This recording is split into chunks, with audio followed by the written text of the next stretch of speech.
Bonjour et bienvenue dans l'atelier du Papercraft. Dans la vidéo d'aujourd'hui, nous allons parler de Tifa Lockhart de Final Fantasy VII.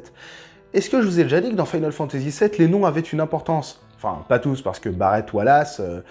mis à part peut-être le Wallace, pour celui qui voulait la liberté, comme dans Braveheart, je vois pas de rapport. Il y a surtout deux personnages dont le nom a une importance. Il s'agit déjà de Cloud Strife, puisque Cloud veut dire nuage, et Strife, être en conflit, être en contradiction avec... Oui, parce que techniquement, il est en contradiction avec lui-même, le personnage, déjà. Et Cloud représenterait son esprit embrumé que l'on voit un moment dans le jeu vidéo.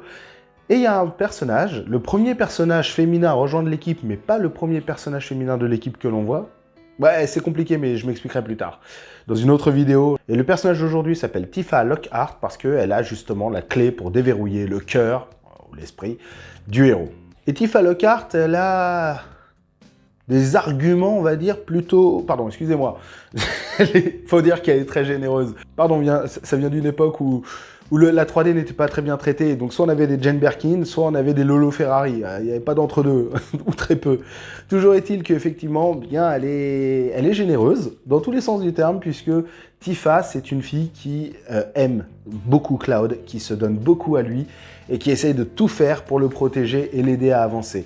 D'ailleurs, elle tient un bar qui s'appelle le 7e ciel, Seven Heaven. Alors ok, c'est parce que c'est dans le secteur 7 de Midgar, mais quand même, il y a un petit goût de... je vais m'arrêter là, je vais devenir beauf. Toujours est-il que ce personnage est très apprécié déjà, c'est une femme combattante au corps à corps, hein, elle se bat avec ses poings et ses pieds, et elle se bat super bien, et c'est une femme forte qui ne se... Je tapais le micro, pardon. C'est une femme forte qui ne se laisse pas faire, qui n'est pas que un objet dans le jeu et qui a vraiment une personnalité, une importance au niveau de l'histoire. Elle n'est pas juste là pour faire de la figuration et elle le montre à plusieurs reprises. Ce personnage, vraiment, je l'adore. C'est un personnage qui est puissant, qui est charismatique, qui est charmant et qu'on voit aussi, au même titre que Cloud, dans le jeu Airgaze. Airgaze, c'est un jeu de baston où juste Cloud et elle ont fait une apparition en tant que combattants. Ouais, avant Dissidia. Oui, parce qu'en plus, il faut savoir un truc, c'est que dans Dissidia, Duodécime, le deuxième, eh bien c'est le deuxième personnage, enfin troisième personnage, puisqu'il y a les méchants et les gentils, donc il y avait Cloud et Sephiroth. Eh bien c'est le troisième personnage de l'univers d'FF7 à apparaître dans le jeu, il s'agit de Tifa, qui d'ailleurs est violente as fuck. Non, vraiment, dans Dissidia, c'est une pépite. Et on voit sa culotte. Ouais, c'est autre chose. J'aime beaucoup le remake qu'ils en ont fait où justement elle a un shorty, elle a une brassière sous son top pour un peu justifier le fait que, même si elle est généreuse, ça bouge pas dans tous les sens. Vraiment, j'aime beaucoup le design qu'ils lui ont donné, même si je préfère le design d'Advent Children, parce que je trouve que la tenue est classe, tout simplement. Bon, il n'y a pas grand chose à dire d'autre sur le personnage, si ce n'est que vraiment elle est fantastique. On va passer au Papercraft. Le Papercraft, le voici. Il s'agit donc de la version carte, tout comme le Cloud et le Barrett, de Tifa Lockhart. D'ailleurs, voici une comparaison à côté de Cloud et Barrett. Ils sont beaux, hein, tous les trois, on est d'accord. Encore une fois, il est très simple à faire puisqu'il est d'une seule pièce. On démarre des pieds pour arriver jusqu'à la tête et on finit par les cheveux. Et d'ailleurs, on remarque qu'elle a le cul là. Moi, je dis ça, je dis rien. Petite information, oui, c'est comme ça que je l'ai créé, je veux dire, pas le cul plat, je parle du montage, de commencer par les pieds et de finir par la pointe des cheveux. L'avantage aussi, ce qui est bien avec ce Papercraft, c'est qu'il n'y a pas de texture, mis à part les yeux, la bouche, les sourcils. Vous pouvez prendre, comme moi je fais, du papier qui est déjà coloré. Oh, hop là, petit fil de colle. Elle a pris un peu la poussière. Donc je disais, vous pouvez prendre, comme moi j'ai fait, du papier coloré. Par conséquent, j'ai utilisé du 185 grammes Canson de la gamme Iris Vivaldi. Il y a du rouge bordeaux, il y a du pêche pour la peau, il y a du gris, il y a du noir, il y a du marron, et voilà. C'est tout. Il n'y a pas beaucoup de couleurs, c'est ça qui est cool. Résultat, on a déjà beaucoup plus facile à travailler en termes de languettes et autres. Et d'ailleurs, en parlant des languettes, encore une fois, j'ai beaucoup travaillé mon placement de languettes. Par exemple, les noirs qui sont au niveau de sa poitrine, c'est qu'on appelle ça des bretelles. Elle a des bretelles sur elle et par conséquent, ces bretelles sont censées être au-dessus des vêtements. Donc, eux n'ont pas de languettes.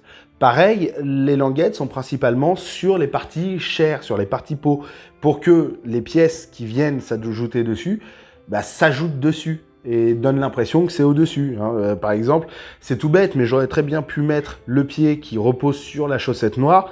Non, les languettes sont dans la jambe.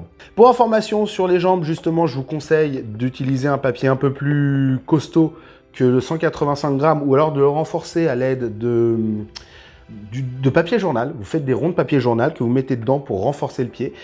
Sinon, il y a aussi une autre pièce que j'ai faite qui se trouvera en dessous des pieds. C'est en plus, j'arrive plus à parler. De plus, je vous ai fait une autre pièce, si vous en ressentez le besoin, qui vient se mettre sous les pieds. Et je vous la montre tout de suite. Bon, alors j'avais plus le même rouge, donc je l'ai découpé dans un autre rouge. Mais l'idée, voilà, c'est de reprendre juste la forme des pieds pour que ces derniers puissent rester stables et fixes. Et voilà, tout simplement. C'est une pièce qui vient comme ça, que vous pouvez rajouter en plus, qui n'est pas obligatoire. Renforcer un peu les jambes, ça lui fera pas du mal, parce que à l'intérieur, c'est creux, c'est vide, et c'est qu'une seule pièce, excepté la petite protection au niveau du coude. Sinon, elle est faite d'un seul tenant. Et en termes de temps, j'ai dû mettre une dizaine d'heures pour la faire, excusez-moi. J'ai vu un autre papercraft derrière et j'ai fait une multiplication. Donc j'ai mis une dizaine d'heures pour la faire. Honnêtement, c'est très simple. Voilà, il n'y a pas beaucoup de difficultés. J'ai toujours le même système de faire une évolution au fur et à mesure. Normalement, vous devriez vous en sortir assez facilement. Tout est classé par couleur et vous aurez à nouveau plusieurs fichiers. Alors, vous aurez un fichier où les yeux seront à part, un fichier où les yeux seront directement imprimés sur le visage, mais avec la couleur. C'est-à-dire que vous ne prenez pas du papier coloré, vous prenez du papier blanc et vous imprimez la couleur, donc vous allez imprimer les yeux avec. Vous avez le choix, soit vous imprimez la couleur, soit vous prenez du papier coloré, dans ce cas, les yeux seront imprimés à part pour pouvoir venir être collés par la suite. Elle est mignonne, la petite Tifa. Petite difficulté au niveau des cheveux, j'ai essayé de faire une coupe à peu près simple, à peu près potable, mais honnêtement, voilà, ça m'a saoulé. J'ai paré au plus simple, c'est pas le mieux, soyons honnêtes, mais au moins ça fait la job. Personnellement, c'est un personnage que j'adore, déjà parce que j'adore les personnages d'FF7 en règle générale, mais c'est un personnage que j'adore de par sa force, de par son caractère, de par ce qu'elle représente, et voilà. Donc, je vous dis à tous, rendez-vous dans 2 semaines pour le Speedcraft, où vous pourrez télécharger le Papercraft. Si d'ailleurs, vous voulez ne pas rater ça, eh bien, sous le cadre de cette vidéo, il y a un bouton rouge. N'hésitez pas à cliquer dessus, ainsi que sur la cloche à côté. Comme ça, vous saurez quand est-ce que vous pourrez le télécharger. Parce que si vous regardez cette vidéo alors que celle-ci est sortie il y a déjà 3 semaines, bah, vous avez déjà accès aux fichiers à télécharger dans le Speedcraft. Le Speedcraft sert principalement à ça, à voir comment moi je l'ai monté, mais surtout à pouvoir télécharger le fichier via mon lien Dropbox. Donc encore une fois, vous aurez la version à imprimer entièrement, la version où il n'y a que les yeux imprimés et le reste sur du papier coloré, et il y aura toujours 2 versions, une version avec et sans les traits de découpe. Voilà, je laisse que des fichiers PDO ouverts. Je ne fournis pas de fichiers PDF pour ça, pour la simple et bonne raison que Pepakura Viewer fait aussi bien que les fichiers PDF, voire mieux, parce qu'au moins on a accès à tout ce qu'on veut. Si on veut mettre les halos de couleurs, si on veut mettre les languettes colorées, on peut. Voilà, c'est pour ça que je ne fournis pas de fichiers PDF, tout simplement. Voilà, sur ce, mesdames, mesdemoiselles, messieurs, si cette vidéo vous a plu, n'hésitez pas à mettre un pouce en l'air, à me laisser un commentaire pour me dire combien vous m'aimez, parce que ça me fait toujours plaisir. Et sur ce, je vous souhaite à tous de passer une bonne journée, une bonne soirée ou une bonne nuit, en fonction de l'heure à laquelle vous regardez cette vidéo. Et on dit ciao! Ciao! J'adore jouer avec mes Papercraft comme si c'était des poupées, hein? Bah ouais.